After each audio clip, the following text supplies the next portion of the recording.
Well, hello, old yeller. Nice to see you again.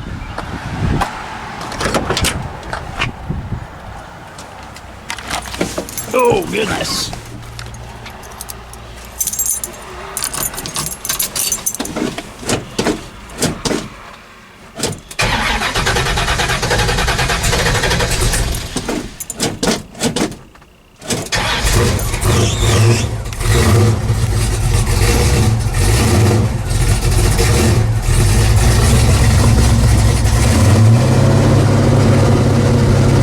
Fires right up.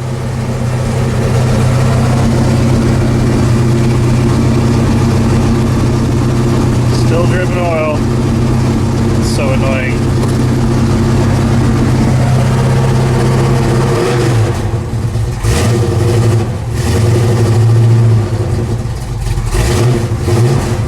Let this thing get warmed up. We'll pull it in the bay. Start getting this thing ready for Pontiac Nationals.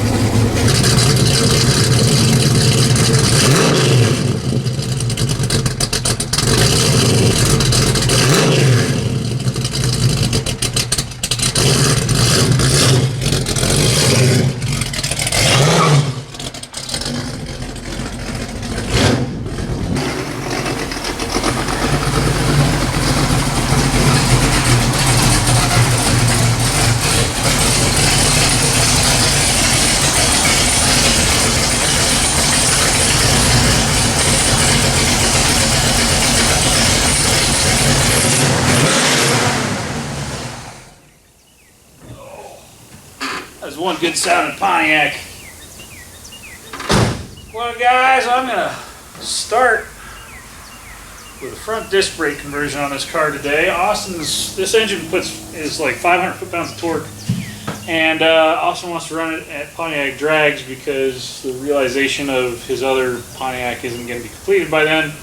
So this is the Plan B car. I'm going to start with front disc brakes today and probably tomorrow, and then we'll see what we have from there. More than likely this is going to need either an auxiliary vacuum pump because I don't think this engine makes enough vacuum to run a vacuum booster, or hydro boost. I would personally do hydro boost, but it's Austin's car and it's his wallet, so we'll see what he wants to do on that.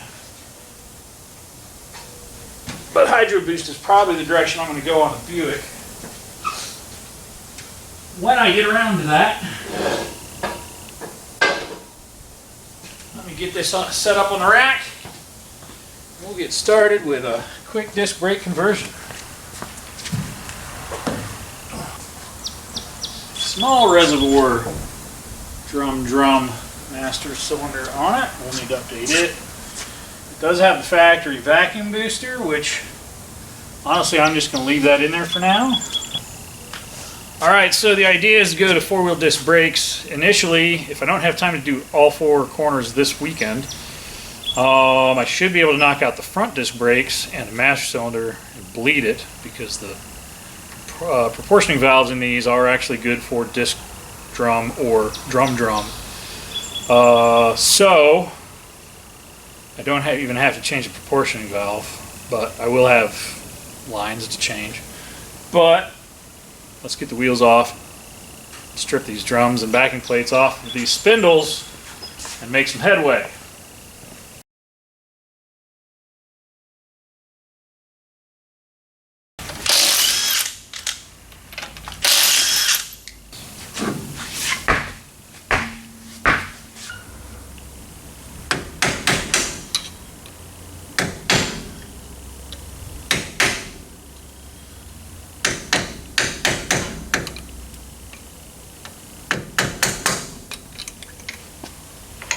Gross.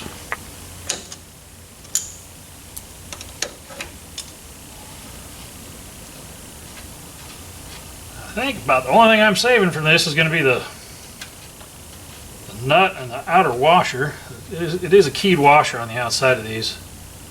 And if it loses the key, sometimes the wheel will come off with the hub still attached to the wheel, which is always entertaining.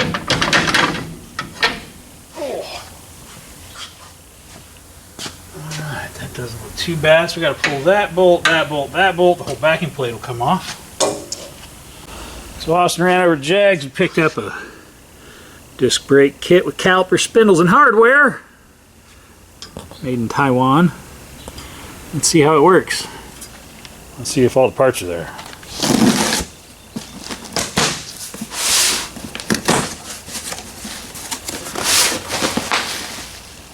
Lots of extra packing material.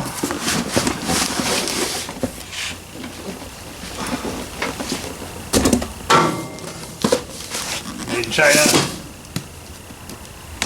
Can't really make fun of anything about being made in China because everything's made in China. Spindles. Are these drop spindles? No, those are standard spindles.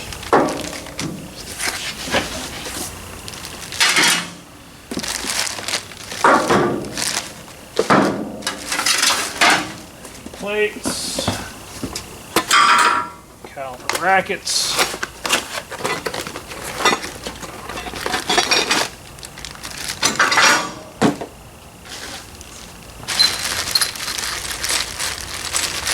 nuts, bolts, oh, castle nuts, wheel bearings, caps, grease seals,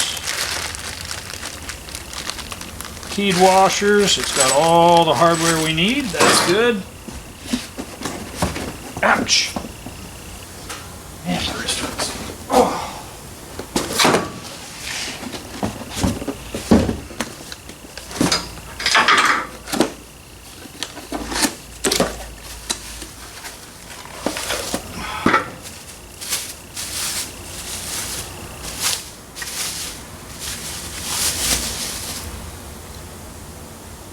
Caliper.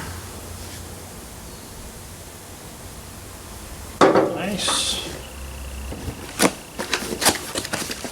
And right caliper. Ouch.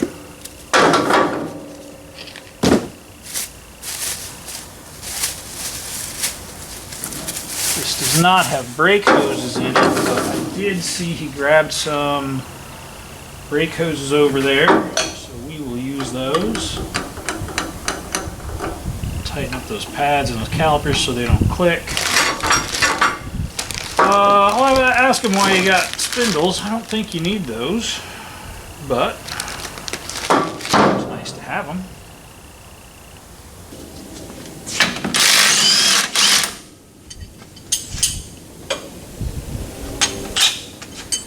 So we got 3 bolts holding the back in place.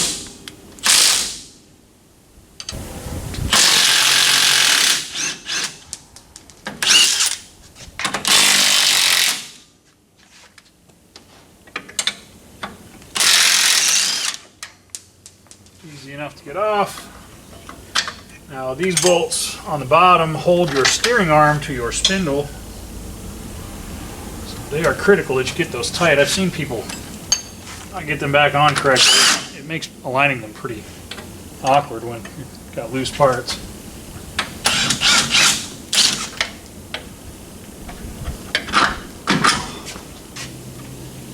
Alright. We're just going to let that hang there for a bit. And I'm not going to put the new spindles on it this time. I'm going to save those for when we do ball joints, because I'm going to guess that if I do the spindle now, then I'm going to need to get ball joints, and I don't feel like doing that today. That's alright, it's only 3 bolts that come, the whole thing comes off.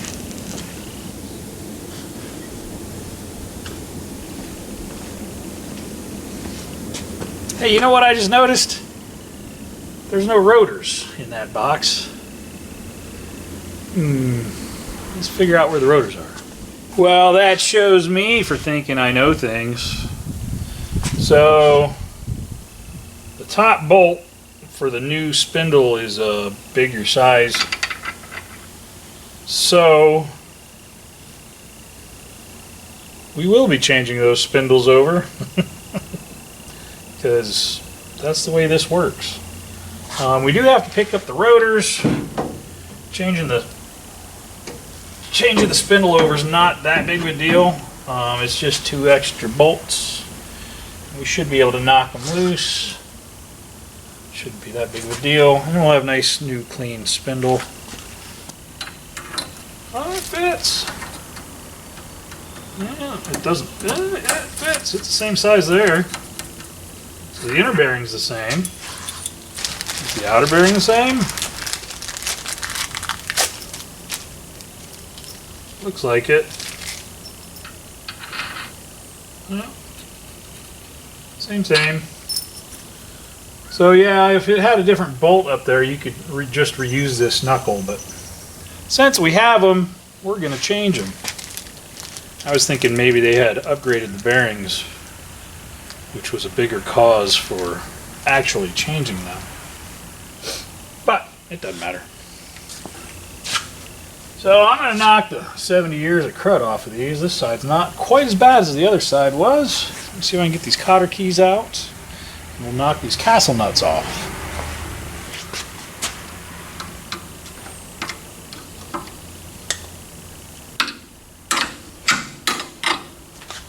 A lot of times you can just grab a hold of the head of the cotter pin and pull on it. Ooh, I'm getting lucky today.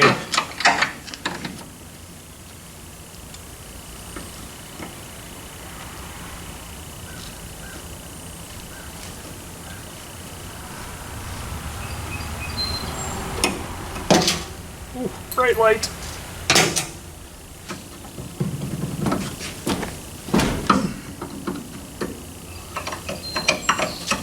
Oh man, it is hot and muggy today. My Lord, is it moist.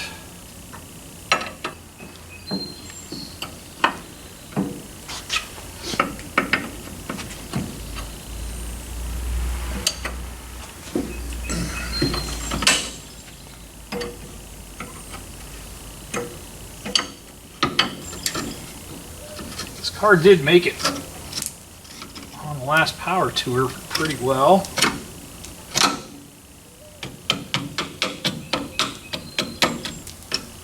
Pretty impressive that it's still got the original ball joints in it. I think we're actually going to be putting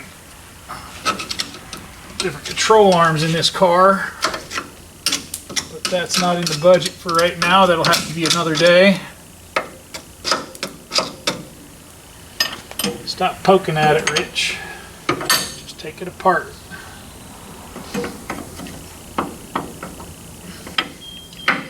Yeah, we'll have to talk to QA1 about some front suspension components for this, because that would be pretty amazing in here with some bump steer, some more aggressive caster, a lot of negative camber. This car is going to handle amazing.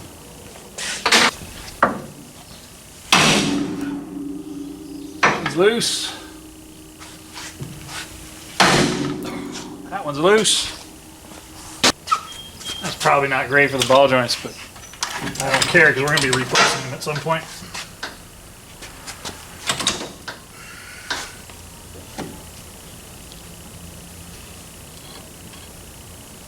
Ah.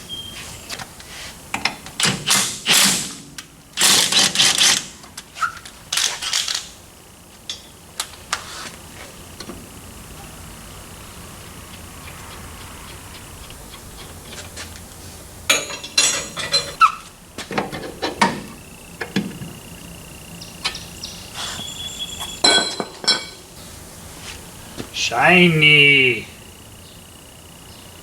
Loose, but it doesn't have any play in it.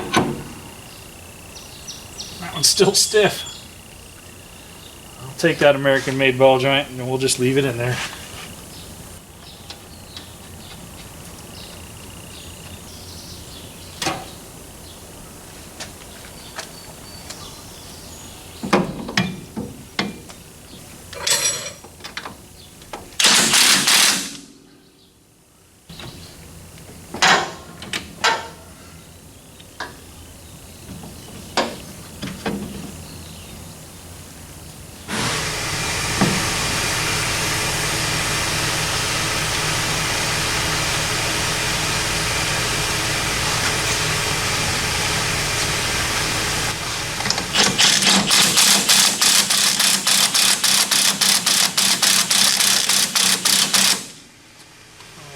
give it to me.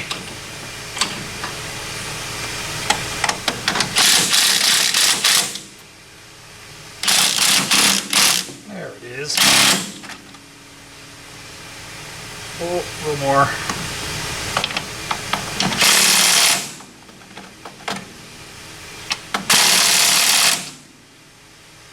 That should be perfect. A little cotter key in there to keep him locked in place.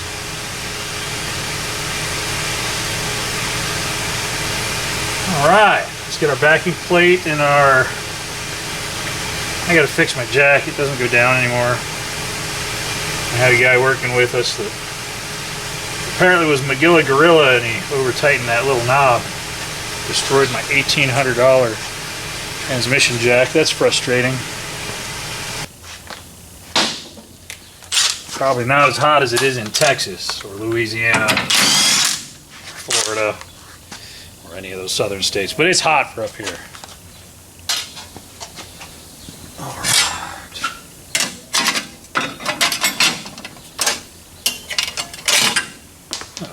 Get tired. I don't need to put red Loctite on this, but I do.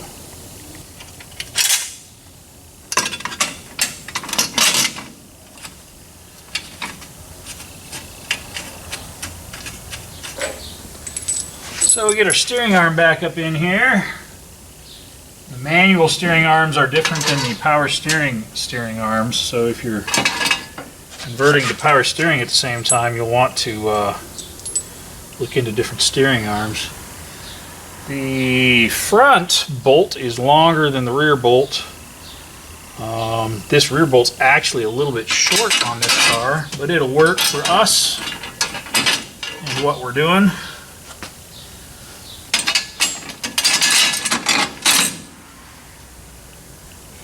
It goes through fully, but it doesn't get into the nylock, so it really needs to be a little bit longer bolt.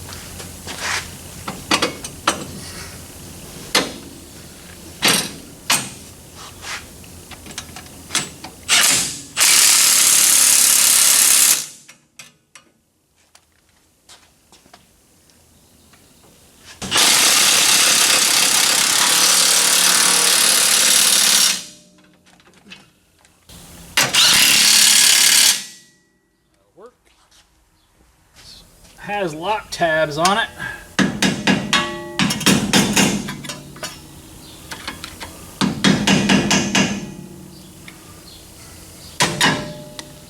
To make sure that that nut does not back out.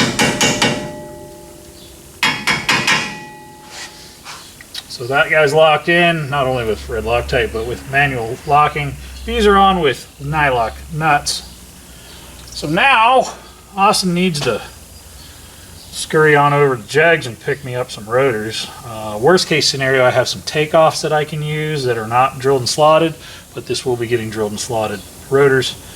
I'm going to actually pull the backing plates off and hang the new calipers and the new braided hoses, because then that's done, and then tomorrow all I have to do is hang a pair of rotors, bleed the brakes, and then we have front disc brakes on this car, which is a step in the right direction, because the brakes that are on this car before I started this were horrible. Just saying. Oh goodness. Let's see if that brake line's gonna come loose. Ooh. So I'm sitting here thinking about the brake rotors, and we got this front kit with a rear kit and with a booster and master cylinder as a whole thing. So I'm going to open the box with the rear kit in it and see if it has rotors in it, because if it has all 4 rotors in it, I won't be able to pick up the box. But if it has any rotors in it, that would be good to know before we go to Jegs tomorrow and pick up a pair of front rotors, to know if we need rear rotors too. You never know until you know, right?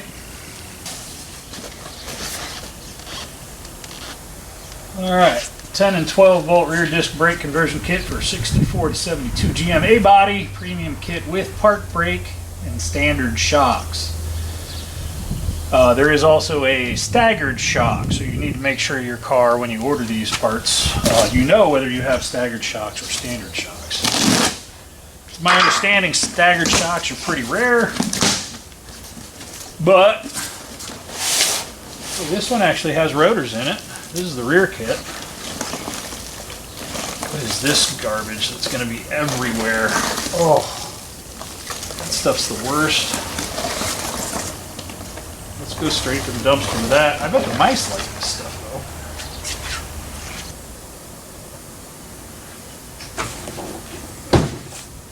I didn't miss the rotors in the other one. Starting to wonder. Okay.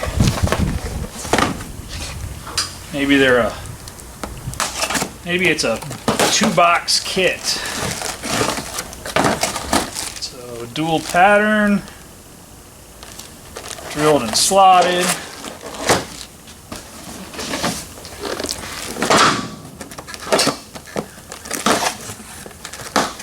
Looks good.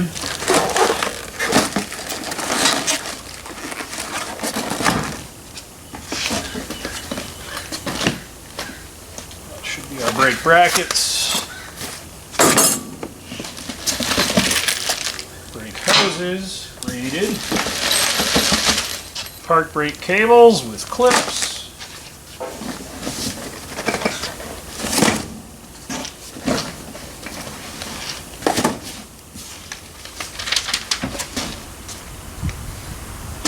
Rear brake calipers, GMA, F and X body rear disc brake conversion kit. Alright, so yes, we will be pulling the axle shafts to do this because we have to remove the drums.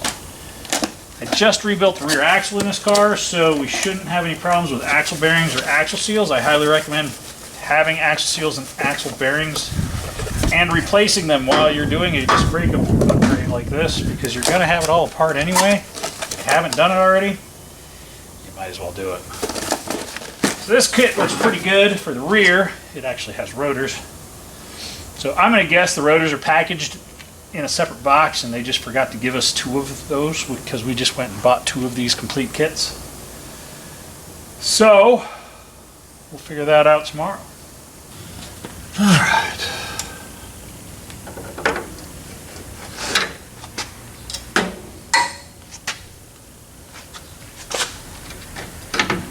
I'm actually impressed this car is coming apart as well as it has. But a lot of this stuff here that we're messing with, we've already had apart. So ultimately we will make all new brake lines for it, but that'll be another project for down the line. Well, he also has a line lock to put on this, so the front lines will be getting replaced when we do that either way. Oh, get up in there, buddy.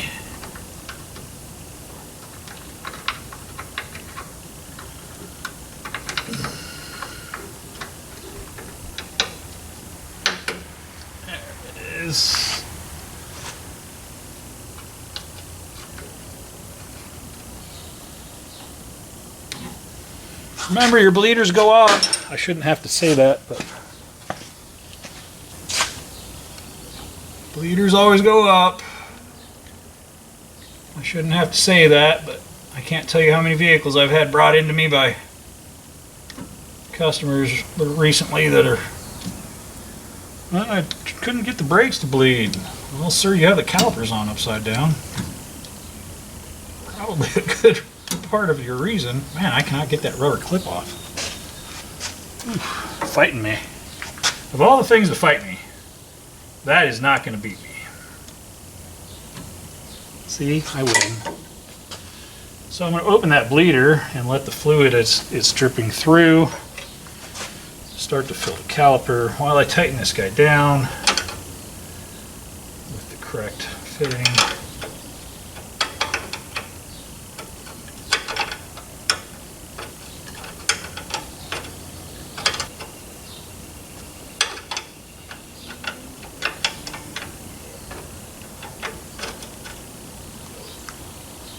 Alright, let that play its course. That May need to be at a different angle. I'll figure that out tomorrow. Because I can't put the wheel on until I have a rotor. Oh well, it is what it is.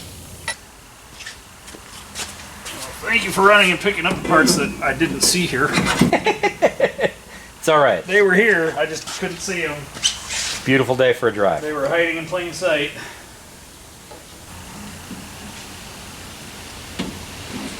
How bad were my front brakes?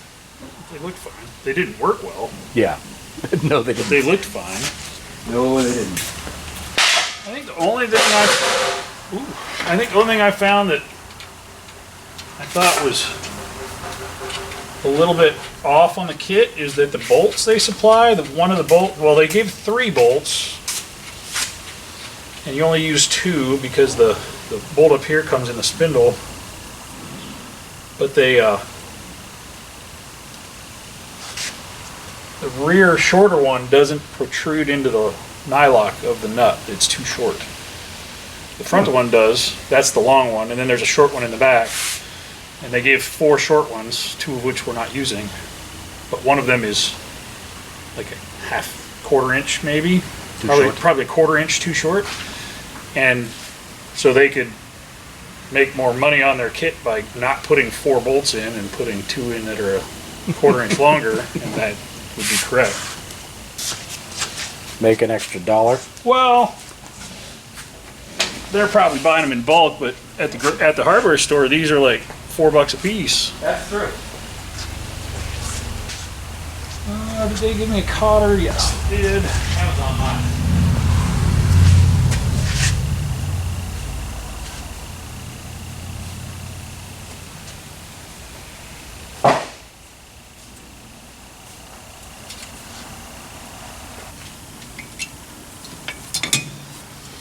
So far, pretty good. And they do come preloaded with studs already on the rotors? Yeah.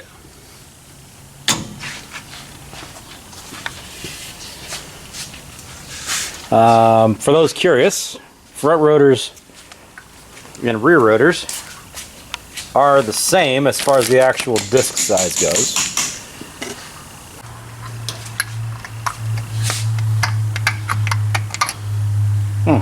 I'm going to destroy those. Those don't fit. The old cap fit? The old cap fits. Interesting.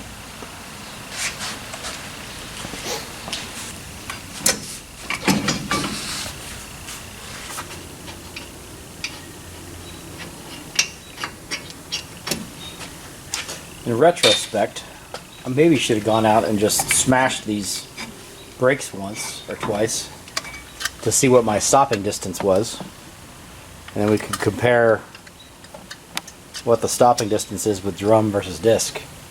It's worse. Scientific. Well, a lot of people go disc because they're like, oh, it'll increase my braking pressure or my ability to brake. Well, drums work. The problem is they fade. Right, they work really good once, but they don't dissipate heat nearly as well as the disc does. Unless they're aluminum. Unless they're super fancy Buicks. Or the Chevy lightweight Chevelle aluminum drums on the 10 and 14 volt. You can still get those.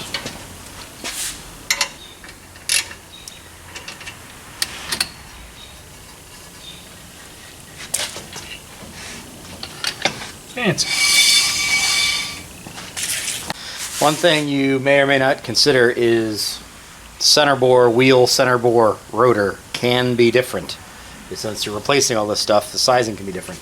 And in this case, it very much is. So I don't have a centering ring for these wheels, so you're gonna have to kind of get a little tricky when you're getting the wheel bolted on here. You're gonna use the lug nuts a little bit to center things, but you want to try to hold it as centered as possible while you're running those lug nuts down. Otherwise, you could end up with some awkward vibration. Just something to pay attention to.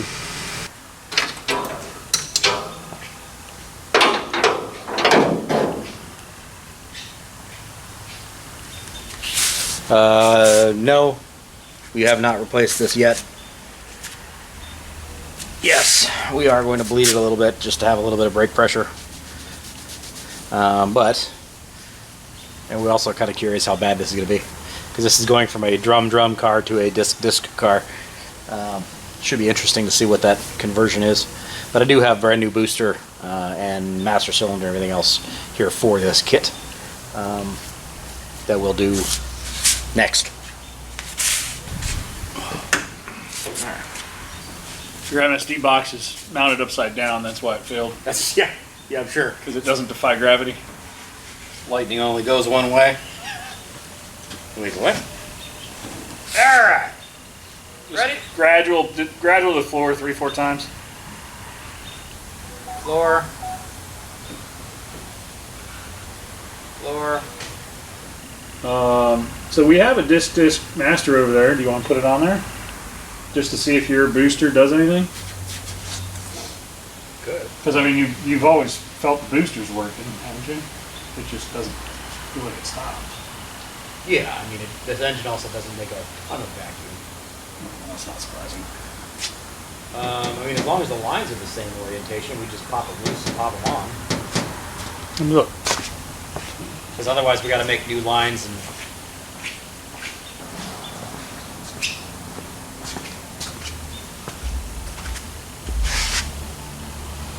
Yeah, pop the lines off, see if it's the same or not. Up. Down. Down. But it feels like you got a pedal, doesn't it? We're actually stopping now? Yeah.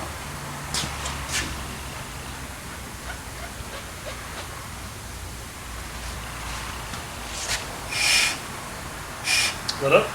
I'm up.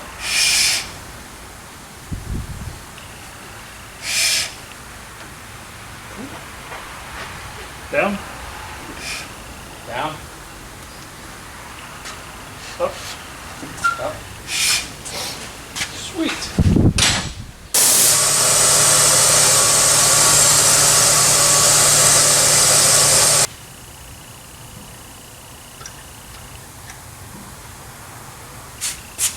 So, disc master. Booster that I've always been using from the drum setup. Discs in the front, drums in the rear.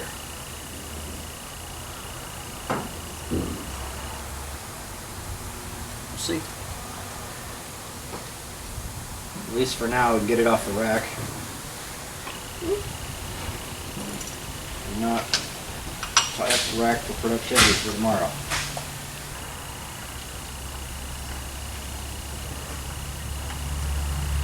Alright, moved my car out from behind it so I don't hit my car with my car. These bits are taken off.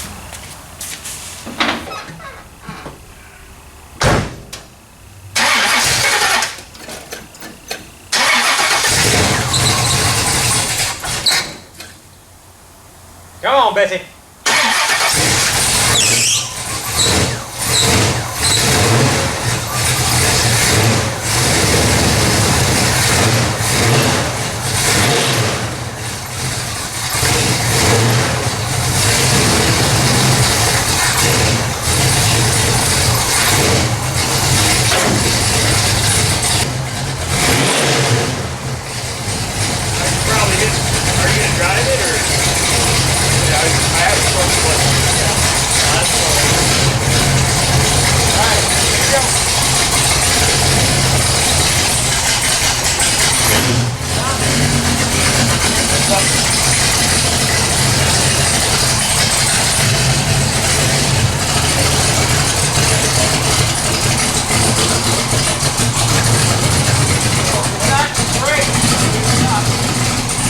Well, they're not seated either.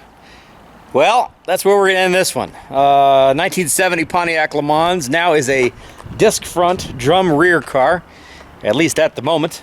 But there are plans afoot If you're paying attention to the rest of my crazy Pontiac shenanigans over on the side channel, which is Automotive Adventures with Austin, I just spoke with Mr. Bob McVay yesterday, and we have decided we're actually going to change the rear end gears.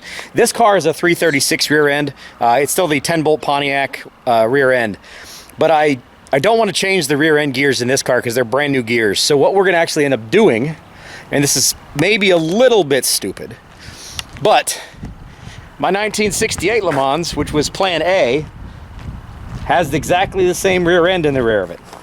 At least it should. And I already have 411 gears for this. So I think the plans at this point in time are going to be, we're going to pull the rear end out of this, we're going to put the 411 gears in this, and the disc brakes on this, and we're going to put this rear end underneath that car, put that rear underneath this car until the engine is ready for this one. And Vickers already has my transmission done, but once the engine is done, then we can swap-a-roo those rear ends back around. So I think that's the plan at this point in time. So here very shortly, I don't know if it's going to be on this channel or on the side channel, we need to pull the rear end out of this, put 411 gears and a posi in this, and then swap this rear end into that car. That will be coming soon. I need to get that 1970 to Bob in about a week, which is tricky because I'm going to be gone for 4th of July weekend.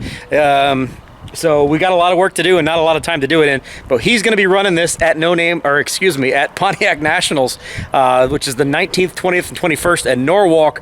So we got to get this car as properly set up and ready to rock and roll for Bob as we possibly can. So that's the plan overall. I hope you guys are interested in this kind of thing. I know we don't showcase a lot of our own projects on this channel that much anymore because we're so busy with customer stuff, but just something we could share with you guys as we did the front end conversion on this. And then obviously you'll see the rear disc brake conversion when we do the rear end as well. So that'll be coming to you as well. If you guys are interested in all this kind of stuff, we appreciate you being here. Thank you very much for supporting us. Have yourselves a great 4th of July, and we will see you after Independence Day. Let freedom ring.